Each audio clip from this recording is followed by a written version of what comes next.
May kasabihan, the early bird catches the worm.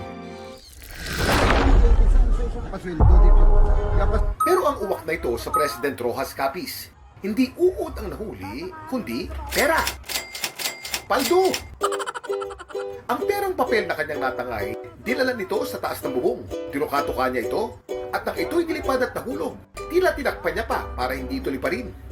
Ang uwak sa video, alaga ng alkalde ng President Rojas. At ang perang tinangay daw nito, na nasa 3,000 pesos ang kabuang halaga, pabonus sana niya sa kanyang mga empleyado. Nang makita naman daw ng uwak na may mga batang nagsasaya, hinulog niya ang ilang piraso ng pera. Tumulong na rin ang mga residente para mabawi ang natitirang pera. Pero bakit kaya ito ginawa ng uwak? Kuya Kim, anda! Ang mga uwak na kaugalian na manguha ng gamit, isa kasi sila sa pinakamatalinong ibon. Hilig nilang magsiyasak sa mga bagong bagay sa paligid.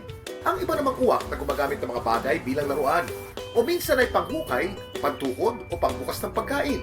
Ugali rin nilang mag-ipon o magtago ng mga bagay sa iba't ibang lugar kahit hindi pagkain. Bahagi ito ng kanilang survival instinct.